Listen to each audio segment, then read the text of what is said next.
programa de hoje é sobre a declaração de constitucionalidade da lei da ficha limpa, aquela que impede o político condenado pela justiça a disputar cargos eletivos. A partir desse julgamento no Supremo, os políticos ficha suja ficam proibidos de se candidatar por 8 anos. A decisão vale já a partir das eleições municipais de 2012 e terá um forte impacto no futuro da política brasileira. O cara já está sujo, o que ele quer lá ainda? Ele tem que conscientizar que ele não está apto para aquilo. Até se você for comprar uma coisa com o nome sujo, você não compra. A gente só está vendo corrupção. Eles ficaram ofendidos com a afirmação que reflete na verdade o sentimento da nação. É lobby, é conchavo, é propina, é jeton, variações do mesmo tema sem sair do tom. Brasília é uma ilha, eu falo porque eu sei, uma cidade que fabrica sua própria lei. A decisão atinge, por exemplo, aqueles políticos condenados criminalmente em decisões colegiadas, quando tomadas por tribunais com mais de um juiz, mesmo sem decisão final, os cassados pela Justiça Eleitoral ou que renunciaram ao cargo para escapar da cassação. Papai, quando eu crescer, eu quero ser anão. Pra roubar, renunciar, voltar na próxima eleição. A lei da ficha limpa foi sancionada no dia 4 de junho de 2010. Segundo a lei, fica inelegível, desde a condenação até 8 anos após o cumprimento da pena, o político condenado por crime eleitoral, como a compra de votos, e ainda fraude e falsificação de documento público, lavagem de dinheiro e ocultação de bens, improbidade administrativa, entre outros crimes. Muito bom, né, que seja assim, porque diminui mais, né, a corrupção. Eu acho que foi a melhor maneira de a gente tentar moralizar a política do nosso país. Há uma demanda imensa na sociedade brasileira por boa-fé objetiva, por gente honesta, por gente correta, por gente que não viva para passar os outros para trás ou para se dar bem em detrimento de alguém. A lei pesou sobre vários candidatos já nas eleições de 2010. Foram os casos do ex-governador do Distrito Federal, Joaquim Roriz, do PSC, e dos senadores Jader Barbalho, do PMDB do Pará, e João Capiberibe, do PSB do Amapá, entre outros políticos. Na verdade, a primeira vez que ele transgredisse a lei, ele deveria ser preso. Ele não deveria nem ter cogitar a possibilidade de se candidatar nesse país. Ele devia procurar outra profissão. O que é que ele vai ver nas eleições com a ficha suja? Vai sujar mais ainda? Não pode. E foi com a indignação de 1,5 milhão de brasileiros que a lei da ficha limpa foi aprovada por unanimidade pelo Congresso Nacional. O projeto de iniciativa popular foi o 4º a se tornar lei, graças à mobilização da sociedade civil. Organizações não governamentais, como o Movimento de Combate à Corrupção, a OAB, Ordem dos Advogados do Brasil, a CNBB, Conferência Nacional dos Bispos do Brasil e outras entidades se reuniram para a coleta de assinaturas em todo o país. Desacreditavam, nos chamavam de até loucos, mas nós fomos para frente, né, acreditando no nosso sonho e ousando. Nós mobilizamos de uma forma propositiva, constitucional, pacífica e fomos vencedores. Apresentar projetos de lei de iniciativa popular é um direito assegurado pela Constituição de 88. Mas, apesar de ser um instrumento de democracia, o processo é longo, difícil e muito burocrático. Segundo a Constituição Federal, um projeto de iniciativa popular precisa receber a assinatura de pelo menos 1% dos eleitores brasileiros, cerca de 1.400.000, divididos entre 5 estados, com pelo menos 0,3% do eleitorado de cada estado. Eu lembro da primeira assinatura que chegou, das mobilizações que fizemos para a coleta de assinaturas. A gente ia para campo de futebol, para festa de 7 de setembro, festas religiosas, aniversário de família, estávamos nós lá coletando assinaturas. As listas de assinatura devem ser organizadas por município, de acordo com o formulário retirado na Câmara dos Deputados. A assinatura de cada eleitor também deve ser acompanhada de nome completo, endereço e número completo do título, com zona e seção eleitoral. É muito fácil, em abstrato, dizer que a participação popular é um componente essencial da democracia, como é. mas os mecanismos de aferição dessa vontade popular, nem sempre eles funcionam da maneira mais desejável. Depois que a lei da ficha limpa foi aprovada pelo Congresso, veio a polêmica em torno da aplicação dela para as eleições de 2010. Na época, o próprio Supremo decidiu que a lei só poderia começar a valer depois de 1 ano em vigor, já que alterava o processo eleitoral. Para evitar novas surpresas nas eleições de 2012, 3 entidades acionaram o STF. Os ministros tinham que decidir se a lei da ficha limpa estava de acordo com a Constituição e se valeria para as próximas eleições municipais. As ações julgadas em conjunto pelo Supremo foram apresentadas pela Ordem dos Advogados do Brasil, pelo PPS e pela Confederação Nacional das Profissões Liberais. A OAB e o Partido Popular Socialista defendiam a validade total da lei por meio de ações declaratórias de constitucionalidade. Já a entidade que representou os profissionais liberais questionava em ação direta de inconstitucionalidade o dispositivo que tornava inelegível o profissional condenado administrativamente por entidades de classe, como a Ordem dos Advogados do Brasil e o Conselho Federal de Medicina. O julgamento começou em novembro de 2011 e foi interrompido por 3 vezes. Enquanto não saía a decisão, a população mais uma vez se mobilizou. Milhares de pessoas foram às ruas pedir o fim da corrupção no país. Com faixas de protesto e vassouras verde e amarela na mão, integrantes do Movimento Nacional de Combate à Corrupção, estudantes e representantes da sociedade civil usaram a criatividade e a irreverência para pedir a aplicação imediata da lei da ficha limpa. A passeata, que foi feita em todo o Brasil, reuniu pelo menos 20 mil pessoas na Esplanada dos Ministérios, em Brasília. Depois de muita expectativa, no dia 16 de fevereiro, o plenário do Supremo, por maioria, reconheceu a validade da lei e determinou a aplicação da ficha limpa já para as eleições de 2012. Se for levado com seriedade, se não tiver nenhum escape nessa lei, o país pode mudar. Um tribunal não pode ser escravo da opinião pública, nem deve, mas na medida do possível ele deve estar em sintonia com o sentimento social. Foram quase 30 horas de debates, 3 pedidos de vista e muita discussão. A vida pregressa compõe a persona que se oferece ao eleitor. Ninguém será considerado culpado até o trânsito em julgado de sentença penal condenatória. Não perca no próximo bloco como votou cada ministro no julgamento das ações sobre a lei da ficha limpa no plenário do Supremo.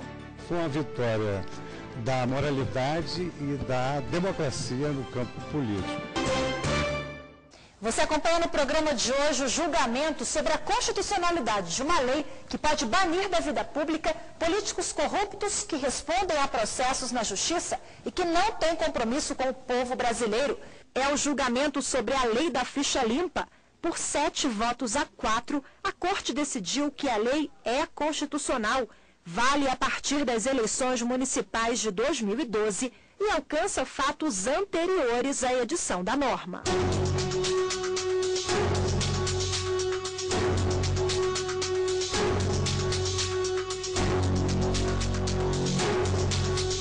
As ações ajuizadas pelo PPS, pela OAB e pela Confederação Nacional das Profissões Liberais começaram a ser debatidas pelo plenário em novembro de 2011. A confiança depositada pela sociedade em sua classe governante é elemento indeclinável da consecução da segurança jurídica erigida como um dos fundamentos da República. A sessão foi interrompida por um pedido de vista e o julgamento foi retomado um mês depois, com o voto do ministro Joaquim Barbosa. O que se busca é o abandono da complacência e da conivência com a falta de moral, de honestidade, que aqui e ali ganham foros de aceitação, até mesmo pela via de expressões jocosas que não raro caem no gosto popular, como é o caso da execrável rouba, mas faz.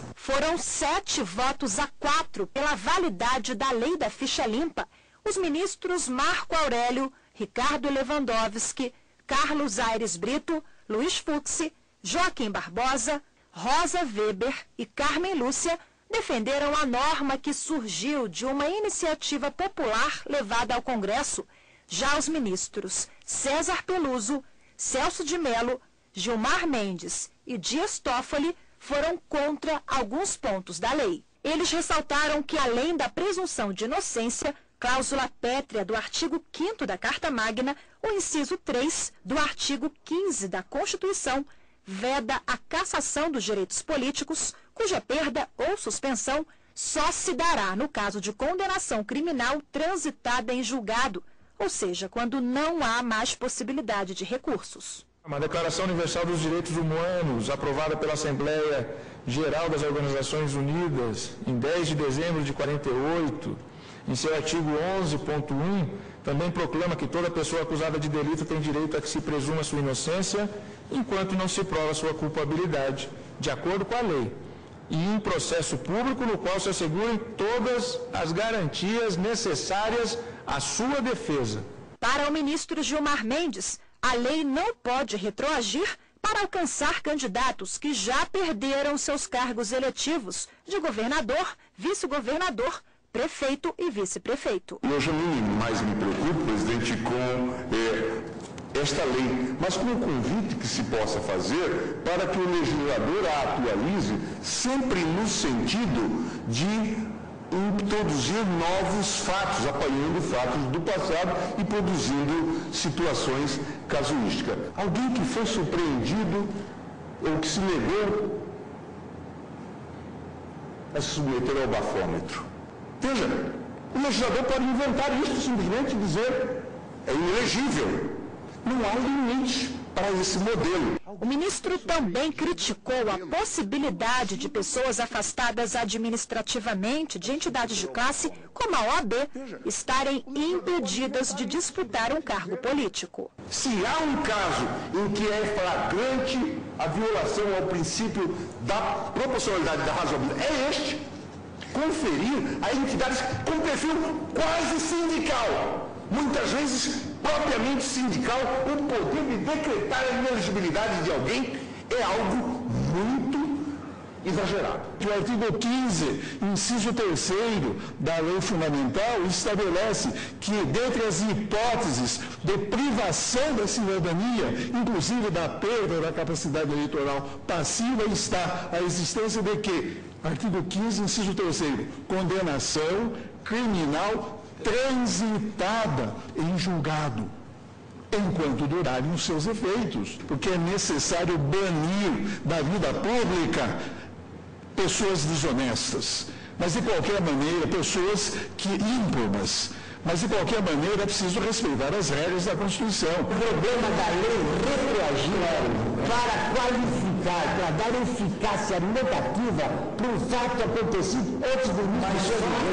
Nós estamos atribuindo uma eficácia negativa, porque ela é restritiva do direito subjetivo público, baseado num fato acontecido no passado, quando a gente não tinha a possibilidade factual de eleger comportamentos. A maioria entendeu que a lei da ficha limpa deve ter aplicação imediata. 7 ministros do Supremo ressaltaram que a lei foi originada a partir de um projeto de iniciativa popular e destacaram também que a própria Constituição Federal prevê que candidatos tenham probidade administrativa e moralidade. O foco, a meu juízo, é a coletividade, buscando preservar a legitimidade das eleições, a autenticidade da soberania popular e, em última análise, a assegurar o processo de concretização do Estado Democrático de Direito. Estas, portanto, as balizas que respeitarei no controle concentrado de constitucionalidade das hipóteses de ineligibilidade trazidas ao ordenamento jurídico pela Lei Complementar 135. Há de se interpretar, a meu ver, exatamente com base nos princípios que foram afirmados expressamente pela Constituição. Os itens que foram enfatizados para a solução de cada qual dos itens é basicamente em que consistiria a vida pregressa, que para alguns seriam só daqui para frente ou daqui para frente a partir da norma, quando, na verdade, eu tenho para mim que o que se passa na vida de alguém não se desapega de sua história. Se o ser humano se apresenta inteiro, quando ele se propõe a ser o representante dos cidadãos, pelo que a vida pregressa compõe a persona que se oferece ao eleitor e o seu conhecimento há de ser de interesse público para se chegar à conclusão quanto à sua aptidão, que a Constituição diz moral e proba para representar quem quer que seja. Nós temos dois valores de natureza constitucional de mesmo nível. E aí nós temos exatamente a proteger, e esta Lei Complementar 135, busca proteger os valores que estão abrigados no artigo 14, parágrafo 9 da Constituição, e que são exatamente os valores da probidade administrativa, da moralidade para o exercício de mandato, considerado a vida pregressa do candidato, e que, a meu ver, são valores de igual dignidade e peso constitucional. E é uma opção legislativa legítima que foi feita pelo Congresso Nacional. Os preceitos, a meu ver, são harmônicos com a Carta da República e visam a correção de rumos nessa sofrida república, nessa sofrida pátria, considerado um passado que é do conhecimento de todos. Paga-se um preço por se viver em um Estado democrático. Os direitos fundamentais são de três naturezas na Constituição, pelo menos explicitamente. Os direitos individuais, artigo 5º notadamente.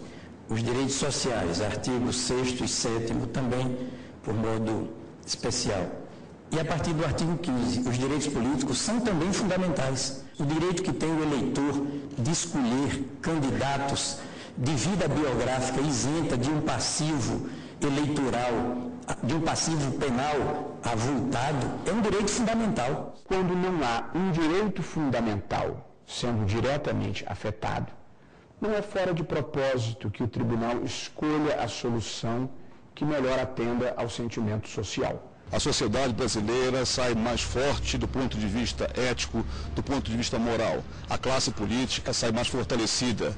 A democracia encontra conteúdo social e ético na decisão do Supremo Tribunal Federal. Feliz com o Supremo, feliz com as nossas instituições, né? Parabenizar primeiramente a sociedade brasileira que se mobilizou, depois o Congresso Nacional que aprovou por unanimidade a nossa lei, o presidente da República que sancionou e agora, por último, agradecer também e louvar o Supremo Tribunal Federal pelo acolhimento da constitucionalidade da nossa lei. Uma vitória da moralidade e da democracia no campo político. Isso era uma expectativa popular legitimada pela própria Constituição Federal. De sorte que entendemos que a lei deva ser aplicada a partir dessas eleições de 2012, na medida em que os requisitos para elegibilidade são aferidos no momento do registro da candidatura. É a busca de novos rumos.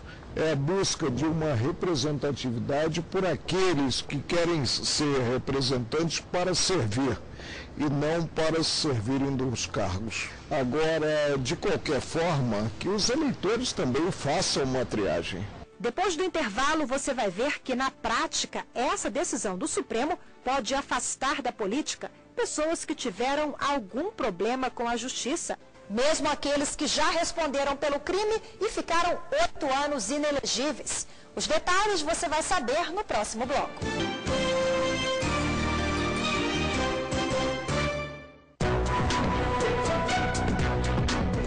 O objetivo é avançar rumo a uma exigência efetiva de ética e transparência no manejo da coisa pública.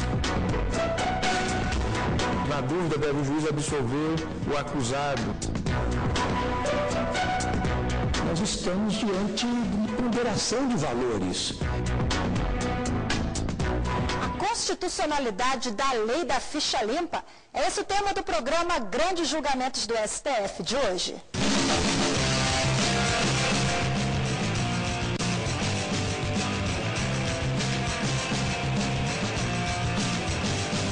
partir do momento que ele está sendo julgado é porque algo tem contra ele. Mesmo que lá na frente ele seja inocentado, aí sim ele poderia voltar a se eleger, mas com ficha suja, respondendo processo, esse tipo de coisa, eu acho que não deveria ter acesso a se candidatar. O Brasil tem que ter pessoas mais adequadas, assim, que tenham qualificação para poder, né, governar melhor o país que está decadente, né? Finalmente as pessoas estão se manifestando, se mobilizando para fazer alguma coisa pela política do país. Estamos cada vez mais crescendo do ponto de vista educacional, cultural nesse país. Estamos aprendendo a votar. O Ficha Limpa sendo julgado constitucional confere segurança para o eleitor, confere segurança para o candidato e confere segurança para o próprio processo democrático. A decisão do plenário do Supremo pode mudar de vez a política brasileira. Um político condenado em segunda instância, por exemplo, dependendo da idade dele, das pretensões políticas e do andamento do processo, poderá ficar para sempre de fora do processo eleitoral.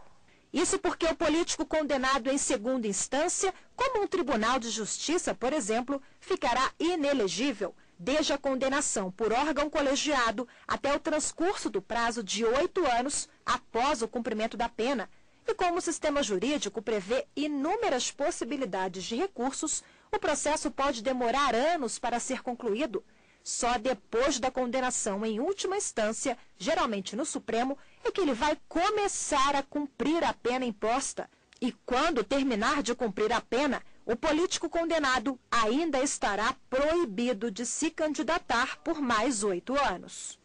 Em alguns casos concretos, nos quais os indivíduos sejam condenados, por exemplo, a pena de 30 anos, a impossibilidade de concorrer a cargos públicos eletivos pode estender-se em tese por mais de 40 anos. É um símbolo moral positivo. As pessoas que vão ingressar em cargos públicos eletivos são pessoas que não estão acertando as suas contas com a justiça. O julgamento sobre a lei da ficha limpa era aguardado por toda a sociedade brasileira. O assunto teve grande repercussão nas ruas, na mídia, na internet. Nas duas últimas sessões em que o Supremo discutiu a validade da lei, em fevereiro de 2012, o tema esteve entre os 10 assuntos mais comentados do país no microblog Twitter. A lei da ficha limpa, ela revela uma demanda social por uma política renovada. Ninguém deve imaginar que a vida mudou a partir daí. Eu acho que abriu-se uma porta e acho que uma porta que pode nos levar a uma passagem mais positiva, de mais cobrança, de mais exigência de probidade de uma maneira geral. Essas eleições municipais, elas já virão com um novo perfil de candidato, né? E em 2014 também o Congresso Nacional, a gente espera também um novo Congresso, um Congresso mais comprometido com o povo, enfim, a gente quer melhorias e ter mais orgulho do Brasil, né? Não só no futebol, não só no carnaval, mas também na cidadania. Eu acho que vai levar um tempo ainda, assim, para limpar, né? Tudo, mas é com certeza um passo muito importante. Ficha limpa somos nós que não temos a cara de pau que esses caras têm, tá? De se candidatar e continuar com a boquinha. O Grande Julgamentos do STF fica por aqui. Muito obrigada pela sua companhia e não perca no próximo programa mais uma grande decisão do Supremo. Até lá. Eles ficaram ofendidos com a afirmação que reflete na verdade o sentimento da nação. É lobby, é conchavo, é propina, é jeton, variações do mesmo tema sem sair do tom. Brasília é uma ilha, eu falo porque eu sei, uma cidade que fabrica sua própria lei, onde se vive mais ou menos como na